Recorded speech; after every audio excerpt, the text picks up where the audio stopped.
ছায়ার গল্প চ্যানেলটিতে আপনাদের সকলকে স্বাগতম। সাথে আমি আছি অরূপ। আজকে আপনাদের সামনে একটি ভূতের গল্প শেয়ার করব।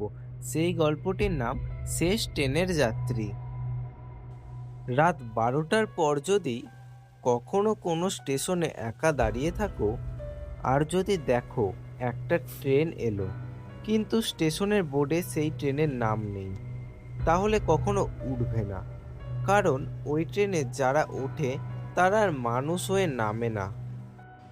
শিলিগুড়ির কাছে একটা ছোট্ট স্টেশন আছে, যেটির নাম বেলাকান্দি। দিনে এই স্টেশনটা একদম সাধারণ, কিন্তু রাত 11:45-এর পর এই স্টেশনটা যেন অন্য জগতে ঢুকে যায়। আমি রুদ্র, তখন কলকাতায় একটা নিউজ চ্যানেলে কাজ করি। ভূতের গল্পে বিশ্বাস করতাম না। আমার কাছে এসব ছিল গ্রামের বানানো কুসংস্কার। একদিন অফিস থেকে আমাকে ডাক পাঠালো, বেলাকান্দি স্টেশনে ভৌতিক গুজব নিয়ে একটা রিপোর্ট করো। আমি হাসলাম, ভাবলাম ভিউ পাওয়ার জন্য এইসব নাটক। তখন এলো সেই রাত। রাত প্রায় 11:30। স্টেশনে তখন আমি ছাড়া আর মাত্র 3জন ছিল। একজন বুড়ো স্টেশন মাস্টার, এক চাওয়ালা, আর একটা ছেঁড়া শাল গায়ে দেওয়া লোক। মুখটা ঠিক দেখা যাচ্ছিল না সেই লোকটার। আমি ক্যামেরা অন করতেই স্টেশন মাস্টার হঠাৎ বলে উঠলেন, বাবু, আজ থামবেন না, আজ আমাবস্যা।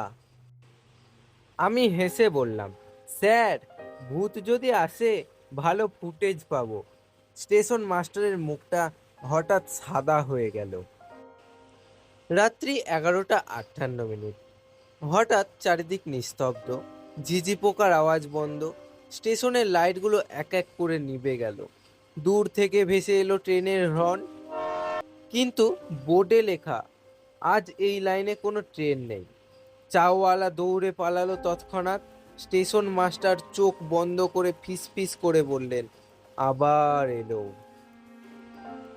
শেষ ট্রেন। অন্ধকারের ভেতর থেকে ধীরে ধীরে একটা ট্রেন ঢুকলো, পুরনো, জং ধরা, কিন্তু আশ্চর্যভাবে একটাও শব্দ নেই এই ট্রেনে। দরজাগুলো খুলে গেল, ভেতরে লোক আছে, অনেক লোক। সবাই চুপচাপ, চোখ খোলা, কিন্তু চোখের কোনো পলক নেই। ছেঁড়া শাল গায়ে দেওয়া লোকটা তখন দরজার সামনে দাঁড়িয়ে।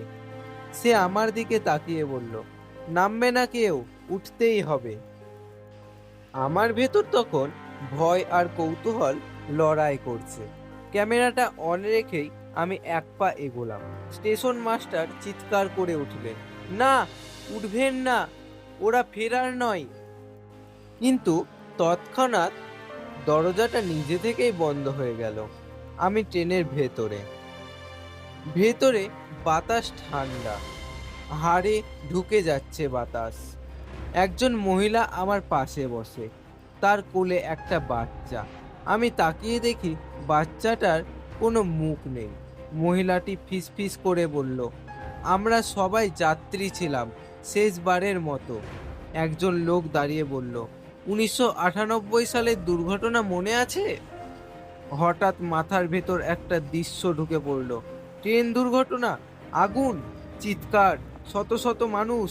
আমি বুঝে গেলাম এই ট্রেনটা দুর্ঘটনায় মারা যাওয়া যাত্রীদের আত্মা বহন করে। প্রতি আমাবস্যায় তারা ফিরে আসে। কিন্তু সবচেয়ে ভয়ঙ্কর কথা বলল সেই শাল গায়ে লোকটা। সে বলল, তুমি রিপোর্ট করতে আসনি রুদ্র, তুমি এসেছো আমাদের সংখ্যা পূরণ করতে। আমি চিৎকার করলাম। হঠাৎ ট্রেন থেমে গেল। একটা অজানা স্টেশন, চারিদিক কুয়াশা, সব যাত্রী নামতে শুরু করলো। শালগায়ে লোকটা শেষবার আমার দিকে তাকিয়ে বলল, ফিরে গেলে কাউকে বলবে না। আমি হঠাৎ নিজের বিছানায় উঠে বসলাম, ঘাম ভেজা শরীর। ভাবলাম স্বপ্ন ছিল। মোবাইল খুলে দেখি নিউজ চ্যানেলের মেসেজ, রুদ্র, তুমি কোথায়? তুমি তো 1998 সালে বেলাকান্দি ট্রেন দুর্ঘটনায় মারা গিয়েছিলে। তারপর দরজার বাইরে থেকে ভেসে এলো সেই ট্রেনের হর্ন। ঘড়িতে সময় 11:58।